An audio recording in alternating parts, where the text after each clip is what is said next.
দর্শক, আমরা আছি তারাকান্দি স্টেশনের যে দক্ষিণ পাশে। আমরা দেখতে পাচ্ছি যে এখানে অনেক মানুষের ঢল, কিন্তু এই ঢল কিন্তু আসলেই সুখের না, কষ্টের। সকাল 7টার দিক দিয়ে এখানে কিন্তু বজ্রপাতে কন্টেন্ট ক্রিয়েটর ফানি ভিডিও বানায়, তার দোকান কিন্তু একদম পুরে ভস্ম হয়ে গেছে। আমরা আপনাদেরকে দেখানোর চেষ্টা করবো। দোকানই সম্বল ছিল।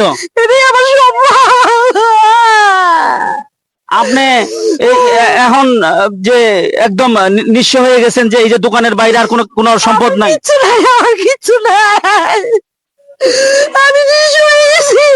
তো দর্শক, আসলেই আমরা দেখতে পাচ্ছি যে দোকানের এক একটা জিনিস কিন্তু এখানে, আমরা একটু ক্যামেরাটা যদি একটু ক্লোজ করে দেখাই, আমি আপনাদেরকে দেখানোর চেষ্টা করতেছি যে এখানে আসলেই কালো কয়লা ছাড়া এখানে কিন্তু আসলেই কিছু কিছু অবশিষ্ট নাই। এখানে কিন্তু তার ফ্রিজ এবং তার মালামাল সমস্ত কিছু, একটা পরিবার চলতো, একটা পরিবারের যে কর্মক্ষম মানুষের যে একটা ছিল, যে রোজগারের রাস্তা ছিল, এখানে কিন্তু সমস্ত কিছুই পড়ে তার নিঃস্ব হয়ে গেছে।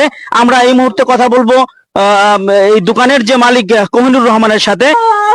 এই মুহূর্তে আমি কোহিনুর রহমানের সাথে কথা বলতেছি। আসলেই এটা কখন যে এইরকম জানতে পারলেন যে আপনার দোকানে কি আপনি ছিলেন না? আমি তো ছিলাম, আমি একটা সময় আমি বাড়িতে গেছি, আমার নাতি সেরি ওই কান্দাকাটি করছে, বিস্কুট নিয়ে বাড়িতে গেছি। পরে আমার খারাপ লাগলো, পরে আমি বিছানা শুয়ে হয়েছি, পরে ঘুমাই গেছি। পরে সকাল 8টার সময় আমার বাড়িতে দৌড় পড়ে পুরো মানে যায় খবর দিয়েছে দোকানে আগুন লাগছে। আমি আরো যে উৎসুক জনতার কাছে আমরা একটু যে যাই পারি, আমাদের এলাকায় আছে, সংগঠন আছে, দীপায়ন আছে, তারাকান্দি বন্ধু একাদশ আছে, আমরা সর্বোচ্চ চেষ্টা করব কোহিনুর ভাইকে আর্থিকভাবে সহযোগিতা করার।